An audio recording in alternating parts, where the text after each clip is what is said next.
اعوذ باللہ من الشیطان الرجیم بسم اللہ الرحمن الرحیم۔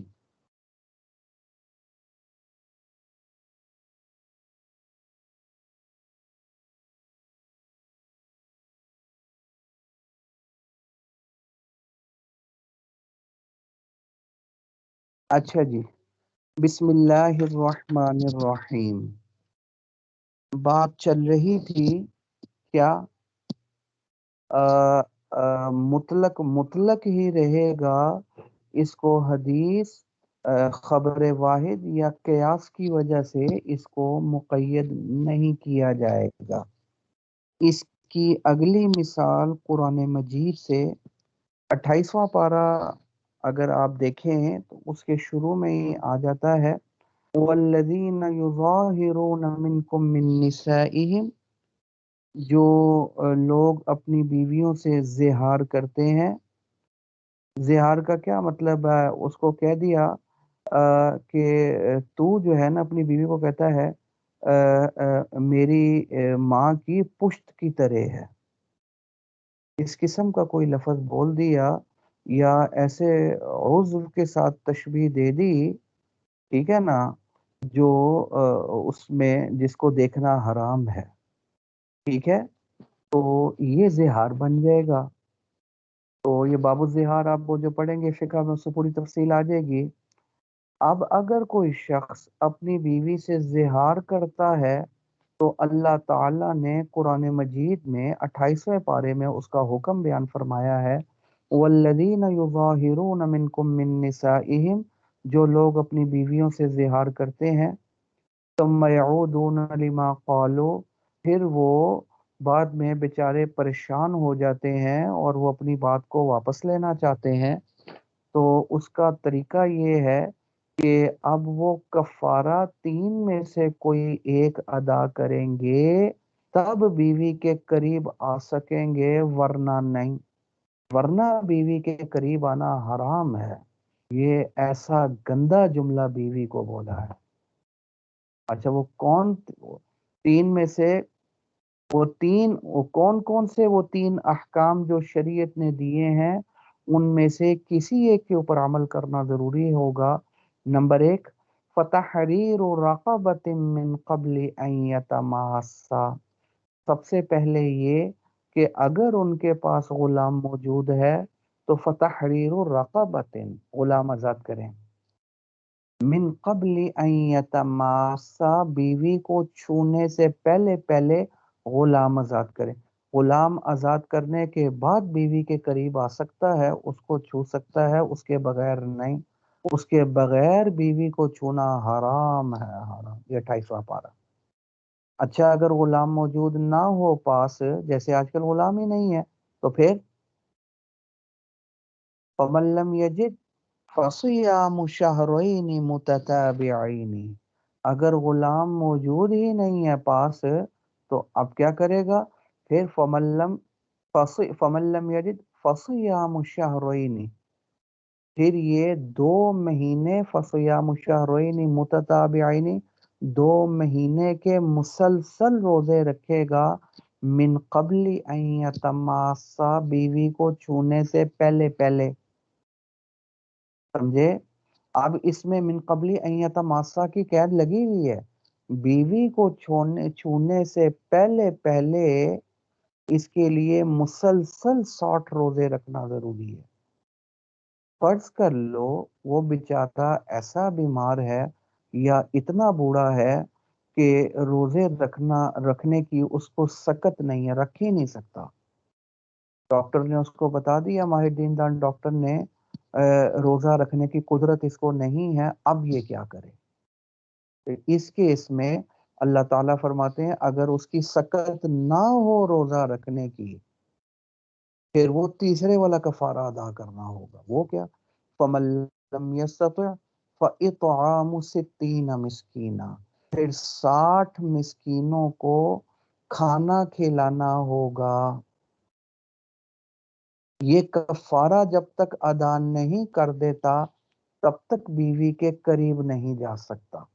اب آپ دیکھیں، اب غور کریں کہ یہ جو 3 کفارے اللہ تعالیٰ نے بیان فرمائے ہیں زہار کے، ان میں سے جو پہلا کفارہ تھا غلام آزاد کرو، اس میں بھی قید لگی ہوئی تھی من قبل ان یتماسا کی، بیوی کو چھونے سے پہلے پہلے، وہ نہیں ہو سکتا تو پھر 60 مسلسل روزے رکھو، وہاں بھی قید لگی ہوئی تھی من قبل ان یتماسا کی، بیوی کو چھونے سے پہلے پہلے 60 روزے رکھو، سمجھے؟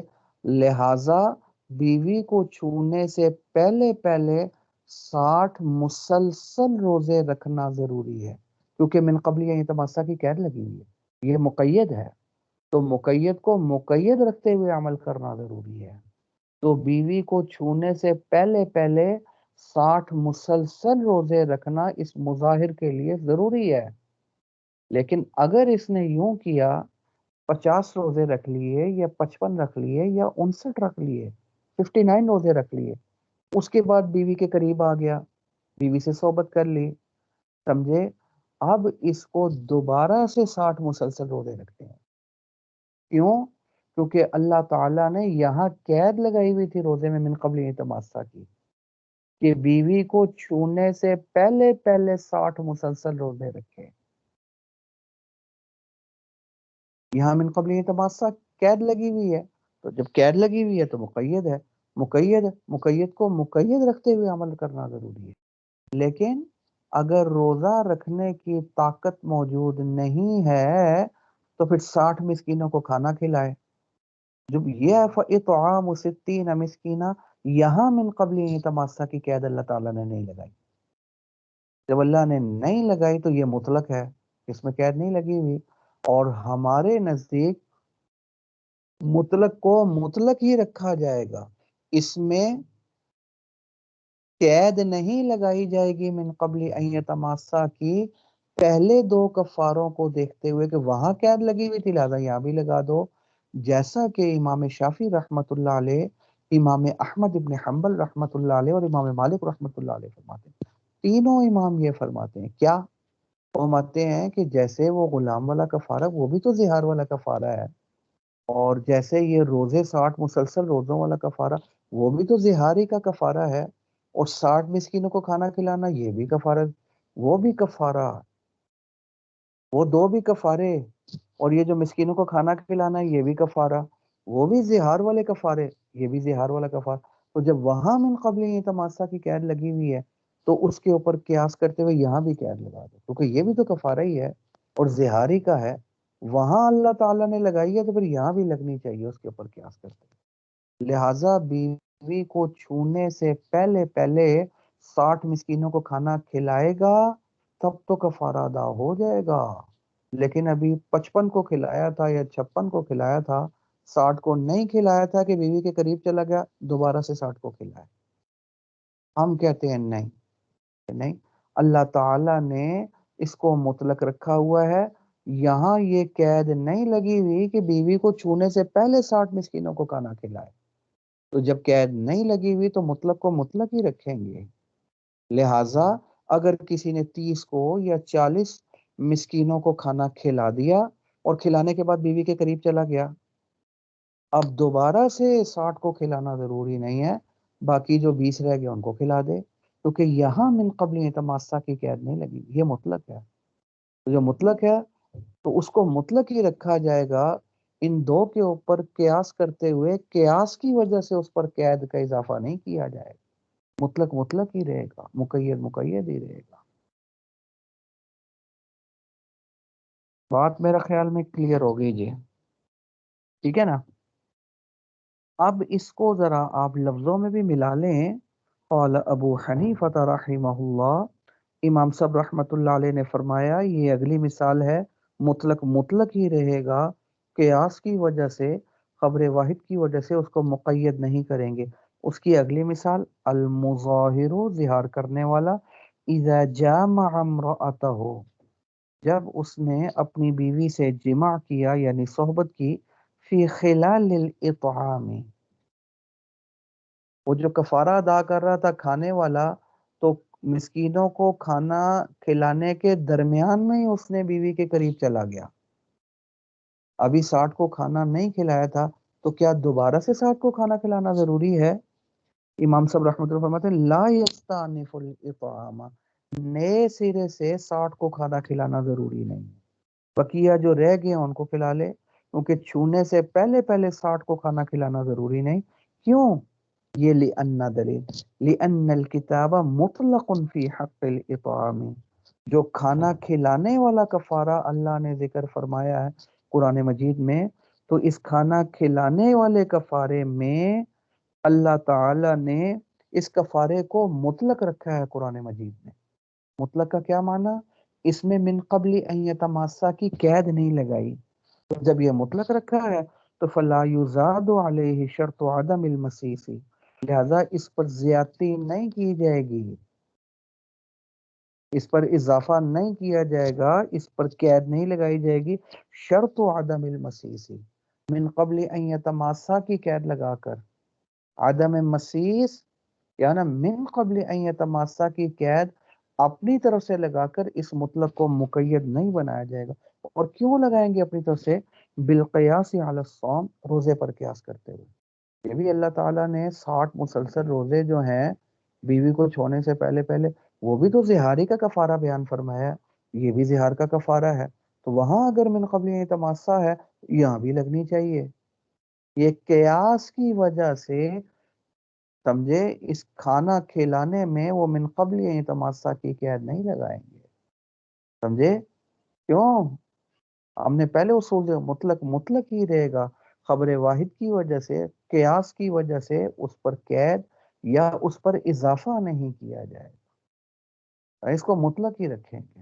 لہٰذا کھانا کھلانے کے دوران اگر بیوی کے قریب چلا گیا، دوبارہ سے 60 مسکینوں کو کھانا کھلانا ضروری نہیں، کیونکہ اگر من قبل ان یتماسا ضروری ہوتا اور یہاں بھی مقصود ہوتا تو اللہ تعالیٰ نے جیسے ان دو کفاروں میں من قبل تماسا کی قید لگائی، یہاں بھی لگا دیتے، یہاں نہیں لگائی، معلوم ہوا یہاں نہ لگانے میں حکمت ہے، تو یہاں مقصود یہی ہے کہ من قبل تماسا نہ ہو، ضروری ہوتا تو جیسے وہاں لگائی ہے ویسے یہاں بھی فرما دیتے، سمجھے؟ بالقیاس علی الصوم، روزے پر قیاس فرما کرتے ہوئے اس پر قید لگانا کوئی ضروری، اطعام میں قید نہیں لگائیں گے، بلکہ بل المطلق یجری علی اطلاقہ، مطلق کو مطلق رکھتے ہوئے عمل کیا جائے گا، مطلق جاری ہوگا اپنے اطلاق پر، یعنی اس کو مطلق ہی رکھا جائے گا، اور مقید کو مقید ہی رکھا جائے گا، والمقید علی تقییدہ، مقید کو مقید رکھا جائے گا، اس کو مطلق نہیں بنایا جائے گا۔ لہٰذا جہاں اللہ نے قید لگائی ہے من قبل تماسا کی، اس قید کو اڑا کر اس کو مطلق نہیں بنا سکتے۔ لہٰذا روزے کے دوران 60 روزوں کے دوران ابھی 60 پورے نہیں ہوئے تھے، 50 رکھے تھے کہ بیوی کے قریب چلا کے اب دوبارہ سے 60 رکھے، کیونکہ وہاں اللہ نے من قبل تماسا کی قید لگائی، جب لگائی تو وہ مقید، لہٰذا مقید کو مقید ہی رکھا جائے گا، اس کو مطلق نہیں کر سکتے اور مطلق کو مقید نہیں کر سکتے، ہر ایک اپنے، سمجھے؟ وہ ہر ایک جو ہے وہ اپنی حدود میں ہی رہے گا۔ اللہ اکبر کبیرہ، یہ مثال، ایک اور مثال کہ مطلق مطلق ہی رہے گا، خبر واحد اور قیاس کی وجہ سے اس پر اضافہ نہیں کیا جائے گا، اس کو مقید نہیں بنایا جائے گا، اس کی ایک اور مثال، ایک اور مثال کیا؟ وَكَذَلِكَ قُلْنَا، ہم ایک اور مثال دیتے ہیں اس کی، ٹھیک ہے؟ الرقبۃ کی فی کفارۃ الظہار والیمین مطلقۃ، اللہ تعالیٰ نے یہ جو زہار کا کفارہ بیان فرمایا، اس میں سب سے پہلے کیا فرمایا تھا؟ فتحریر الرقبۃ، کہ زہار کے کفارے میں کیا کرے؟ غلام آزاد کرے۔ اب ایک لحاظ سے یہ غلام مطلق بھی ہے، کیونکہ اللہ نے ذکر نہیں فرمایا کہ وہ غلام مومن ہونا چاہیے یا کافر ہو، یہ کوئی قید نہیں لگی، مطلق ہے، مطلق کے غلام آزاد کر دے، سمجھے؟ زہار کے کفارے میں یہ اسی طرح جہاں قسم کا کفارہ ہے، لا یؤاخذکم اللہ باللغو فی ایمانکم، قرآن، ولکن یؤاخذکم بما عقدتم الایمان، اللہ تعالیٰ تمہاری یمین لغو پر پکڑ نہیں فرماتے. یمین لغو کا معنی یہ ہے ایک بندے کی عادت بنی ہے بات بات کے اوپر قسم، اللہ کی قسم ہے پنڈی کیا تھا، اللہ کی قسم میں نے کھانا کھایا، اللہ کی قسم میں سویا ہوا تھا، اللہ کی قسم میں نے پانی، یہ بات بات میں کرے. یہ عربوں کے ہاں عادت ہے، واللہ واللہ واللہ، بات بات کے اوپر. یعنی ان کا مقصود قسم نہیں اٹھانا ہوتا، وہ بس ان کی ایک عادت بن چکی ہوتی ہے. یہ یمین لغو ہے، اس پر پکڑ نہیں ہوتی. ہاں مواخذہ ہوتا ہے اپنے اختیار سے یمین منعقدہ پر، وَلَٰكِن يُؤَاخِذُكُم بِمَا عَقَّدتُّمُ الْأَيْمَانَ، جو یمین منعقدہ ہے اس پر پکڑ آ جاتی ہے. یمین منعقدہ کیا ہے؟ مستقبل کے بارے میں قسم اٹھانا، سمجھے؟ اپنے اختیار سے کیا قسم اٹھانا؟ فرض کر لو کوئی بندہ قسم اٹھا، خدا کی قسم میں اگلے جمعے پنڈی جاؤں گا، اگر کوئی قسم اٹھا لیتا ہے، یہ یمین منعقدہ ہوگی. مستقبل کے بارے میں قسم اٹھانا، خدا کی قسم میں یہ کام کروں. پھر اس کے بعد فرض کر لو جب اگلا جمعہ آیا اور وہ اس نے قسم توڑ دی اور وہ پنڈی نہ گیا، اب اس کو کفارہ دینا پڑے گا. اچھا، اس کا مطلب ہے کہ یمین غموس جو ماضی کے بارے میں قسم ہے نا، ہے وہ حرام. اسے پوچھا تو پچھلے جمعے پنڈی گیا تھا؟ کہتا نہیں. کہا قسم، اللہ کی قسم میں نہیں گیا تھا، حالانکہ وہ گیا تھا. اس پر کفارہ تو نہیں ہے جو ماضی کے بارے میں قسم ہو اور جھوٹی قسم اٹھائے، لیکن ہے وہ حرام اور گناہ کبیرہ. لیکن مستقبل کے بارے میں جو قسم ہے اس کو اگر توڑ دیتا ہے تو گناہ بھی ہے، حرام بھی ہے اور کفارہ بھی ہے. اسی کو یمین منعقدہ بولتے ہیں. بما عقدتم الایمان کا معنی یہی ہے جو قرآن مجید میں آیا ہے. کفارہ کیا ہے؟ فَكَفَّارَتُهُ إِطْعَامُ عَشَرَةِ مساکین، 10 مسکینوں کو 2 ٹائم کا کھانا کھلائے. او کسوتہم، یا ان کو کپڑے پہنائے.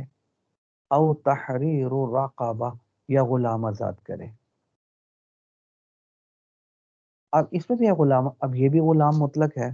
اس میں اللہ تعالیٰ نے یہ ذکر نہیں فرمایا کہ مومن غلام یا کافر غلام، کوئی قید نہیں لگی. یہاں دونوں جگہ جو کفارے میں غلام آزاد کرنے کا ذکر فرمایا، زہار میں بھی اور یمین میں بھی، وہاں غلام کو مطلق رکھا،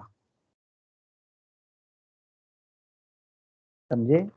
لیکن تیسری جگہ جہاں وہ قتل خطا ہو جائے، غلطی سے کوئی قتل کر دے کسی کو، جان بوجھ کر نہ کرے، اس میں بھی کفارے میں غلام آزاد کرنے کا حکم آیا ہے. وہ 5ویں پارے کی آیت کیا ہے؟ وَمَا كَانَ لِمُؤْمِنٍ أَن يَقْتُلَ مُؤْمِنًا إِلَّا خَطَأً. مومن کے شایان شان یہ نہیں ہے کہ وہ کسی مومن کو قتل کر دے. ہاں اگر غلطی سے قتل ہو جائے تو وہ ایک الگ بات ہے، الا خطأ. اگر غلطی سے قتل کرتا ہے، ومن قتل مؤمنا فدیۃ مسلمۃ الی اہلہ، پھر وہ اس کو دیت بھی دے گا. اور دیت کے بعد آیا وتحریر، وما کان لمؤمن، یہاں آیا تحریر رقبۃ مومنۃ، یہاں مومن کی قید آئی ہے. کفارہ بھی دے گا، مومن غلام آزاد کرے گا، یہاں قید آئی ہے. کس میں؟ قتل خطا میں. اچھا، یہاں قید آئی ہے کہ مومن غلام آزاد کرے، یہ مقید بن گیا. جب قید ہے تو مقید کو مقید رکھیں گے. یہاں اگر اس نے کافر غلام آزاد کر دیا، وہ آزاد ہی نہیں ہوگا، کفارہ ادا نہیں ہو. آزاد تو ہو جائے گا، کفارہ ادا نہیں ہوگا. لیکن کفارہ یمین اور کفارہ زہار میں اللہ تعالیٰ نے مطلق غلام رکھا تھا، لہذا مطلق کو مطلق ہی رکھیں گے. مومن غلام آزاد کرے، کافر کرے، یہودی کرے، ہندو کرے، سکھ کرے، جو غلام بھی ادا کرے گا کفارہ ادا ہو، کیونکہ وہاں مطلق ہے. مطلق کو مطلق ہی رکھیں گے، اس کو مقید نہیں بنایا جائے.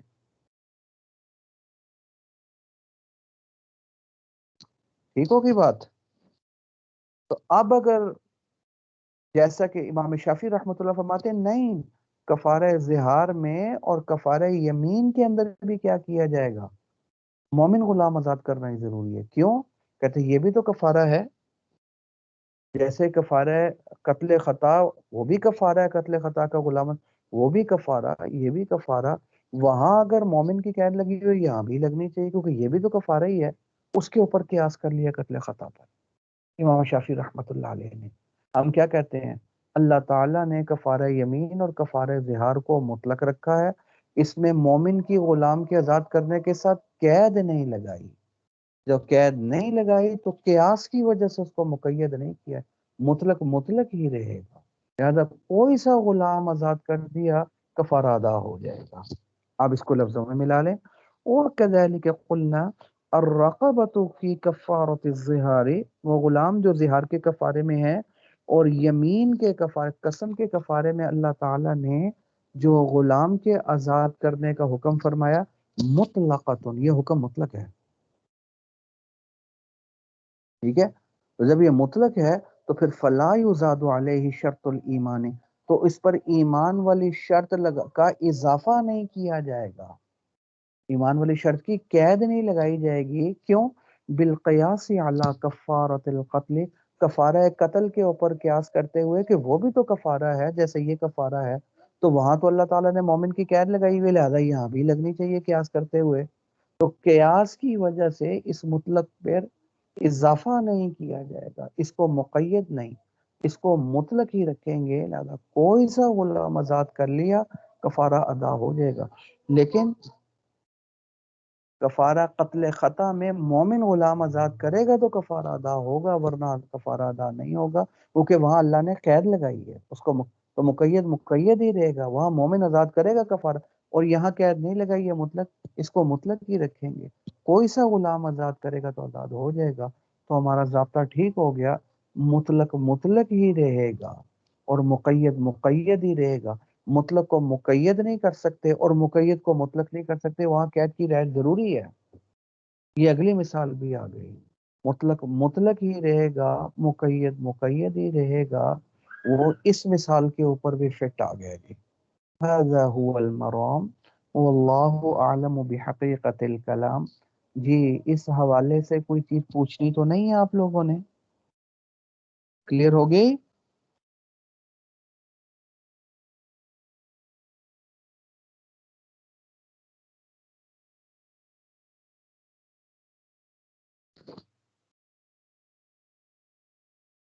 ٹھیک ہے جی، اچھا جی، هذا هو المرام واللہ اعلم بحقیقت